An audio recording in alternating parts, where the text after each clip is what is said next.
اب میں آپ کو یہ بتا رہا ہوں کہ اللہ سے جنگ کرنے کی جن لوگوں نے پلاننگ کی تھی وہ آج کی تاریخ نہیں، بہت پرانی تاریخ ہے۔ نمرود کا نام سنا ہوگا آپ نے، مقدس کتابوں میں جو ان کی مقدس کتابیں ہیں اس میں ملتا ہے ایک واقعہ کہ نمرود صرف ایک نہیں ہے، بہت سارے نمرود آئے۔ نمرود اصل میں نام نہیں ہوتا، بلکہ عراق کا جو بھی بادشاہ ہوتا تھا اسے نمرود کہا جاتا تھا۔ یہ ایک اصطلاح ہے، ڈیفینیشن یاد رکھ لیں آپ۔ قیصر و کسریٰ بھی نام سنتے رہتے ہیں آپ، میں نے اس کو کئی مرتبہ بتایا ہے، یہ نام نہیں ہے، یہ لقب ہے۔ جو ملک روم کا بادشاہ ہوتا ہے اس کو قیصر کہتے ہیں، اور جو ایران کا بادشاہ ہوتا ہے اس کو کسریٰ کہتے تھے، اور جو مصر کا بادشاہ ہوتا تھا اس کو فرعون کہتے تھے۔ تقریباً 17-18 فرعون آئے ہیں، فرعون کئی ہیں، اسی طرح نمرود بھی بہت سارے آئے ہیں۔ ایک نمرود کا واقعہ پرانی کتابوں میں یہ ملتا ہے کہ اس نے بہت طاقت حاصل کی تھی۔ اس کی طاقت کا حال یہ تھا کہ وہ 1000 لوگوں سے تنہا لڑ سکتا تھا، اور جنگلی جانوروں سے تک مقابلہ کرتا تھا، شیر، ہاتھی وغیرہ سے بھی، اتنی طاقت اس کے پاس، اور کبھی بیمار بھی نہیں ہوا تھا۔ تو لوگوں میں اس کا چرچا ایسا تھا کہ ایسا لگتا ہے کہ یہ پورے انسانوں میں ایک الگ قسم کا انسان ہے، یہ انسان نہیں، یہ بھگوان ہے۔ جیسے لوگ آج سوچ لیتے تھوڑی سی شکتی زیادہ ہو جائے تو بھگوان ہو گیا، تھوڑا سا اگر پاور زیادہ ہو گیا تو بھگوان ہو گیا۔ جیسے اب ہمارا پی ایم بھی قریب پہنچنے کے بھگوان کے۔ تو یہ نمرود کو بھی ان لوگوں نے اسی طرح سے بنا لیا تھا تقریباً۔ اب جس کو چیلے اس طرح سے بناتے ہیں وہ خود بن بھی جاتا ہے، وہ سوچنے بھی لگتا ہے ہاں میں تو ہوں، لوگ تو مجھے بول رہے ہیں۔ تو نمرود نے یہ سوچا کہ میں خدا ہوں، اور لوگوں کو سجدہ کرنے کا حکم دیا۔ سارے لوگ اکثر اس کی عبادت میں لگ گئے، جو اس کی عبادت نہیں کرتا اسے قتل کر دیتا، مار ڈالتا یا جیلوں میں بند کر دیتا، بڑا ظلم کیا اس نے۔ اب اس کے وزیروں نے، یہ یہودیوں کی تاریخ میں بتا رہا ہوں، یہ آلریڈی ایک بار ہو چکا، اب اس کو دوبارہ ریپیٹ کیا جانے والا ہے۔ اب یہ جو دنیا میں ہلچل چل رہی ہے، آپ کو لنک میں دے رہا ہوں، کیوں یہ سب ہو رہا ہے، آپ کے ذہن میں ڈائریکٹ بات آ جائے گی، کیا کرنا چاہتی ہیں آج یہ اتنی ترقیات کیوں کرنا چاہتے ہیں۔ سنیے، نمرود سے اس کے خاص وزیروں نے کہا بادشاہ سلامت، اور اس کو خدا کہتے تھے کہ سب کچھ تو ہے آپ کے پاس، طاقت و قوت ہے، انسانوں پر آپ کی حکمرانی ہے، جانوروں سے تک آپ مقابلہ کر لیتے ہو، سب کچھ ہے، آپ کبھی بیمار بھی نہیں ہوتے، لیکن ایک چیز ہے کہ جس میں عاجز ہو سکتے ہیں۔ کہا کیا ہے وہ؟ کہا موت۔ یہ اگر آ گئی تو کیا کریں گے؟ موت اگر آ گئی تو کیا کریں گے؟ سارا دھرا کا دھرا رہ جائے گا۔ محلات بھی بہت بنا لیے، اس وقت اس نے ورلڈ ٹاور بنا دیا تھا، جو دنیا کی ٹالسٹ بلڈنگ تھی، بہت اونچی عمارت اس زمانے میں۔ اور کیوں بنایا تھا وہ بھی میں بتاتا ہوں۔ تو اس نے اپنے وزیروں کی یہ صلاح اور ان کے مشوروں کو سن کر کے کہا کہ یہ تو فکر کی بات ہے، آخر کریں کیا؟ کہا کہ ایک ہی صورت رہ جاتی ہے، اب تقریباً دنیا آپ کی فالوور ہو چکی ہے، سارے انسانوں کو جمع کر لیں، سارے انسانوں کو ایک جگہ جمع کر لیتے ہیں، اور سب انسانوں کو فوجی بناتے ہیں، سارے انسانوں کو فوجی بناتے ہیں، اور ان سب کو لے کر کے خدا سے لڑتے ہیں، پوری دنیا کو ایک طرف لے کر کے خدا سے لڑتے ہیں، اور ایک بار اگر اس کو مار کر ہم گرا دیے تو موت اور حیات تو ہمارے ہاتھ میں ہوگی۔ اب دیتا تو وہی ہے نا، موت تو وہی دیتا ہے، تو ٹارگٹ اسی کے ساتھ کیوں نہ کر دیا، اسی کو کیوں نہ کیا جائے۔ تو اس کی بات یہ لگی کہ ہاں یہ کام شروع کرنا چاہیے۔ تو چیلے چپاٹوں نے پروجیکٹ دیا اور یہ کام شروع کر بھی دیا۔ اسے معلوم بھی نہیں ہے، عقل ہوتی تو خدا سے نہ لڑائی لیتے ہیں۔ یہ نمرود نے تیاری جب شروع کیا تو سب سے پہلا کام کیا کیا انہوں نے؟ بہت بڑا شہر بنایا جہاں پر تقریباً دنیا کے سارے انسانوں کو جمع کرنا تھا، اور بادشاہ کا آرڈر یہ آیا کہ دنیا کی ساری زبانیں ختم کر کے ایک ہی لینگویج رکھی جائے۔ کمیونیکیشن ضروری تھا فوجیوں کو آرڈر دینے کے لیے، سب کی زبان ایک ہونی چاہیے، سب فوجی ہوں، ٹریننگ دی جائے۔ اب پھر مسئلہ آیا کہ وہ ملے گا کہاں خدا، جہاں سے اس جنگ کرنا ہے نا، لڑائی کرنا ہے۔ اب اس کے فرشتے بھی ہیں، اس کی طاقت و قوت بھی ہے، کیسے اس کے ساتھ لڑائی کی جائے؟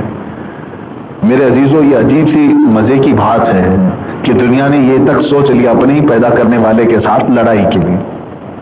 اس کے بعد وزیروں نے کہا کہ سنا آسمانوں پہ رہتا ہے، بڑی عمارت کیوں نہ بنا لی جائے جو آسمان تک پہنچتی ہو۔ تو اس کام کے لیے یہ ٹالسٹ بلڈنگ بنی، دیکھتے ہیں جتنی لمبی بن جائے۔ بنائی اور بناتا رہا، فوج بھی جمع ہو گئی، لینگویج سب کی ایک ہو گئی، زبان سب کی ایک، کرنسی بھی سب کی ایک ہی سکہ چلے گا، باقی کسی کی نہیں، حکومت صرف ایک ہی نمرود کی تھی۔ اب اس کے بعد اسے اس بلڈنگ میں چڑھنا تھا، چڑھ کر کے اوپر سے دیکھنا تھا کہ خدا ملتا ہے کہ نہیں ملتا، نہیں ملے تو اور بلڈنگ کو بڑھائیں گے، جہاں وہ مل جائے لڑائی کریں گے۔ معاذ اللہ رب العالمین۔ کبھی کبھار میں یہ بیان کرتا ہوں تو حیرت بھی ہوتی ہے، لیکن یہاں بات یہ آئی ہے، اللہ نے جو فرمایا نا واللہ اشد بأسا، اور اللہ جنگی طاقت میں بہت سخت ہے، اس پر میں عرض کر رہا ہوں۔ دیکھو اللہ کی جنگی طاقت کیا ہے۔ آج ابھی کوئی اتنا بڑا نمرود آیا نہیں ہے جو پوری دنیا کو اکٹھا کر کے سارے یہ کام کر لے، اس زمانے میں وہ کر چکا تھا۔ اب جب اس عمارت پر وہ چڑھنے لگا، اب جو بائبل وغیرہ ان کی پرانی کتابیں اس میں یہ عبارات ملتی ہیں، آیات ملتی ہیں، قرآن و حدیث میں تو اس کا تذکرہ نہیں ملا۔ اسرائیلی جو روایات ہیں یا جو پرانی کتابیں ہیں اس میں یہ ملتی ہے بات۔ اللہ تعالیٰ نے فرمایا اپنے فرشتوں سے کہ اے ملائکہ آ جاؤ، ہم بھی ذرا دیکھیں کہ ہمارا ایک بندہ ہم سے جنگ کا ارادہ کیا ہے۔ اللہ تبارک و تعالیٰ نے فرشتوں سے فرمایا تو ملائکہ سب کے سب اللہ کی بارگاہ میں عرض کرنے لگے کہ اے رب ذوالجلال، ایسے شخص کو کیوں نہ ہم ہلاک و برباد کریں۔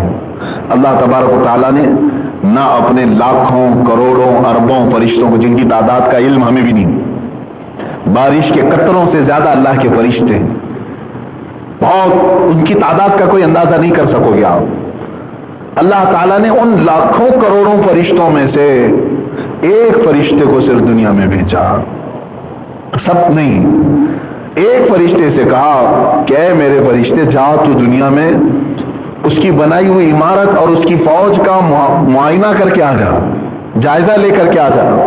تو فرشتہ نیچے اترا۔ ایک بات یاد رکھیں، فرشتے اپنے رب تعالیٰ کے خلاف کوئی چیز برداشت نہیں کرتے۔ لا یعصون اللہ ما امرہم، وہ ہرگز اللہ کی نافرمانی نہیں کرتے۔ یہ تو اور بات ہے کہ اللہ فرشتوں کو بار بار روکتا ہے کہ بندوں پر عذاب نہ ڈالا جائے، اللہ کے روکنے سے وہ رکے ہوئے ہیں۔ اور اگر فرشتوں کے ہاتھ میں سب دے دیا جائے کہ جو جو گناہ کرے تو پھر وہ برابر ٹھکانے سب کو لگا دیں گے، ہر دن روز ایک ٹھکانے پہ لگے گا۔ یہ اللہ کی مہربانی ہے، اس کی رحمت ہے جو روک کر رکھتا ہے، اپنے بندوں کو مہلت دیتا ہے۔ ایک فرشتہ آیا، اس نے دیکھا یہ جنگی تیاری کو، اور پھر کس سے جنگی تیاری؟ اللہ سے، جس نے خود ان سب کو پیدا کیا، ان کو سانس دے رہا ہے، ان کو زمین بچھا کر دیا، ان کو آسمان کا ستون بغیر ستون کا چھت دیا، اور اس سے لڑائی کے لیے۔ تو وہ روایات یہ بتاتی ہیں کہ وہ فرشتے نے جلال میں آ کر صرف اپنے پر زور سے ہلائے، پوری عمارت زمین میں دھس گئی، پوری عمارت چلی گئی، اور اس میں جو جمع فوجی تھے وہ ہزاروں کی تعداد میں خاکستر ہو گئے، اور نمرود کی پورے چھیتڑے اڑ گئے، ختم۔ اور پھر اس کے بعد رب تعالیٰ نے فرمایا کہ جتنے جمع ہوئے تھے سب کی زبانیں الگ الگ کر دو، سب کی زبانیں بدل ڈالو۔ تو سب کی زبانیں فرشتوں نے بدل ڈالو۔ یہ کیا کہہ رہا اسے سمجھ میں نہیں آ رہا، وہ کیا کہہ رہا ہے اس کو سمجھ میں نہیں آ رہا۔ آج بھی وہ حکمت باقی ہے پوری دنیا میں، یہ جو ہزاروں زبانیں ہیں اس کی ایک وجہ یہ بھی ہے کہ سب مل کر کے فتنہ نہ کریں، سب مل کر کے فتنہ نہ کریں، اس لیے یہ تمام چیزوں میں اختلافات ڈال دیے گئے، زبانوں کا اختلاف۔ میرے عزیزو، ایک تاریخ یہ ہے، یہ ہو چکی بات۔ اب اللہ کی جنگی سختی آپ نے دیکھا، جنگی طاقت، اللہ فرمایا واللہ اشد بأسا، اللہ جنگی طاقت میں بہت سخت ہے، وہ اشد تنکیلا، اور اس کا عذاب بہت زبردست ہے۔ یہ تو بہت چھوٹی سی بات ہم نے دیکھی۔ اسی طرح سے رب تبارک و تعالیٰ کبھی بھی اپنی جنگی طاقت کے پورے مظاہر دنیا میں نہیں اتارے آج تک۔ ایک ہوتا ہے نا بھائی میرے پاس 100 لوگوں کا دستہ ہے، آپ نے للکارا، لاؤ دیکھتے ہیں طاقت کتنی ہے۔ اگر میں نے 2 کو بھیجا تو گویا کہ 2% ہی تو اتارا، 10 کو بھیجا تو گویا کہ میں نے 10% ہی اتارا۔ اب جب 100 کے 100 اتار دیں تو کہا جائے گا کہ پوری طاقت جھونک دیا. آج تک دنیا میں رب تعالیٰ نے جنگی طاقت کے لیے اپنے پوری طاقت کا کبھی مظاہرہ نہیں فرمایا. ایک فرشتہ آیا, 2 فرشتے آئے ہیں, یا زیادہ سے زیادہ 5000 فرشتے جو میدان بدر میں اترے تھے میرے نبی کی حمایت کے لیے. وہ بھی اس لیے نہیں کہ وہ کافر اتنے سخت تھے کہ 5000 سے مقابلہ کرانا تھا. کبھی آپ سوچتے ہیں بدر کے میدان میں جو مشرکین آئے تھے وہ کتنے تھے؟ وہ 1000 کی تعداد میں تھے, لیکن اللہ نے فرشتے کتنے بھیجے؟ 5000 کی تعداد. کیوں؟ کیا 5000 فرشتے مل کر کے 1000 کا مقابلہ کریں گے؟ اس لیے نہیں. اس کی 2 وجوہات ہیں. پہلی تو یہ ہے کہ اپنے نبی کی عظمت اور شان بتانے کے لیے کہ اللہ تعالیٰ اپنے اس کا رسول جب نکلے تو 5000 فرشتوں کا دستہ اسے عطا کرے گا. اور دوسری ایک وجہ محدثین بزرگوں نے یہ فرمایا کہ یہاں فرشتے خود بےتاب تھے اپنے نبی کی فوج میں شامل ہونے کے, تو رب تبارک و تعالیٰ نے ان کو یہ اعزاز بخشا. اور حضرت جبرائیل علیہ السلام نے یہ آ کر کے حضور سے عرض بھی کیا تھا.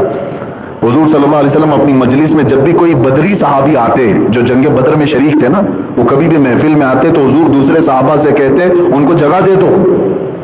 یہ بدری صحابی جبرائیل امین آیا اور عرض کیا یا رسول اللہ صلی اللہ علیہ وسلم, جس طرح آپ کے صحابہ میں بدری صحابہ کی عزت ہے, اسی طرح اللہ کے سارے ملائکہ میں ان فرشتوں کی عزت ہے جو بدر میں اترے تھے.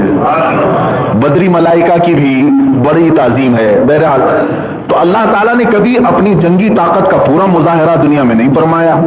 ایک وہ بادشاہ تھا جو ابرہہ خانہ کعبہ کو اٹھانے کے لیے نکلا تھا اور ہاتھیوں کی فوج لے کر کے آیا اور پورے خانہ کعبہ کو ختم کرنے کے لیے اس نے اتنا بڑا لشکر جمع کیا تھا. اتنے بڑے بڑے ہاتھی تھے, اس میں سے ایک ہاتھی بھی اگر کسی گھر کو مار دے تو گھر ٹوٹ جائے, زبردست ہاتھی. لیکن ان کے ساتھ کیا ہوا؟ الم تر کیف فعل ربک باصحاب الفیل. اللہ فرماتا ہے محبوب کیا آپ نے نہیں دیکھا ہاتھی والوں کے ساتھ اللہ نے کیا معاملہ کیا کیا؟ بس چھوٹی چھوٹی چڑیوں کو بھیجا, وہ بھی کیا دے کر کے؟ بم بارود دے کر کے نہیں, میزائل دے کر کے نہیں کہ فوج آئی ہے جاؤ میزائل ڈال دو. چھوٹی کنکریاں اور وہ ابابیل چڑیاں اوپر سے جب کنکری گراتی تھی, 3 کنکری ہر چڑیا کے پاس تھی, 2 پیروں میں 1 چونچ, جیسے ہی وہ ڈالتی تھی جس ہاتھی پر وہ کنکری گرتی اس کا پیٹ پھٹ جاتا اور آگ لگ جاتی تھی. یہ بھی تو میزائل ہی ہے. اور ایسا کر دیا فَجَعَلَهُمْ كَعَصْفٍ مَأْكُولٍ. قرآن میں بعد میں فوج کی حالت ایسی ہو گئی جیسے کوئی چھلی ہوئی مرغی کھا کر کے جو چھوڑتا ہے, اس طرح فوج کی حالت ہو گئی تھی. سب کے ٹکڑے ٹکڑے اور چمڑیاں چھلی ہوئی, گوشت اجڑا ہوا. یہ اللہ تبارک و تعالیٰ کی جنگی طاقت ہے کہ جب وہ بھیجتا ہے تو بہت چھوٹی سی چیزوں کو بھیجتا ہے لیکن بڑی سے بڑی تباہی آ جائے گی. اب میں آپ کو بتا رہا ہوں میرے عزیزوں, اللہ نے جب تمہیں یہ وعدہ فرمایا ہے کہ میں تمہارے ساتھ ہوں اور اللہ کی جنگی طاقت بہت مضبوط ہے, بہت زبردست ہے, تو خوف کس بات کا؟ اسی لیے اعلیٰ حضرت فاضل بریلوی رحمۃ اللہ تعالیٰ علیہ نے فرمایا خوف نہ رکھ رضا ذرا, تو ہے عبد مصطفیٰ, تیرے لیے امان ہے, تیرے لیے امان ہے.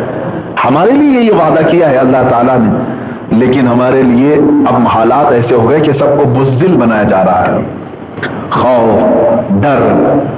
میں بھی چند دن قبل عورتوں کو یہ بیان بھی کر رہا تھا. میں نے اسلام کی وہ عورتیں بھی پڑھی تاریخ میں کہ دن میں کئی مرتبہ وہ ننگے ہاتھ سے تلوار کو پوچھتی تھی, صاف کرتی تھی اپنے شوہروں کو پکڑانے کے لیے, اپنے بیٹوں کو اور اپنے بھائیوں کو دینے کے لیے. وہ خواتین ایسی تھی کہ ان کی ہتھیلیاں ہمیشہ تلوار کی دھار سے کٹی رہتی تھی, تلوار کی دھار سے کٹی رہتی تھی. یہ ہماری ماؤں کی تاریخ ہے کہ وہ اپنے ننگے ہاتھ سے تلوار کو یوں پوچھتی تھی کہ کبھی ان کو احساس تک نہیں ہوتا, اور وہ اپنے شوہروں کو پکڑاتی, وہ اپنے بیٹوں کو اور اپنے بھائیوں. میرے عزیزوں, کاکروچ سے ڈرنے والیاں, چھپکلی سے ڈرنے والی عورتیں, یہ اگر تاریخ میں ہوتی تو شاید اسلام یہاں تک نہ آتا. جو معزز اور مقدس خواتین نے بہادری پیش کی تھی اس زمانے میں, آج وہ تو مردوں میں بھی نہیں ہے, آج وہ مردوں میں بھی نہیں, نوجوانوں میں بھی نہیں. اللہ تبارک تعالیٰ بزدلی دور فرمائے. ہم دعا بھی کرتے ہیں نا, اللہ کے نبی صلی اللہ تعالیٰ علیہ وسلم کی ایک دعا ہے, اللہم انا نعوذ بک من الجبن والبخل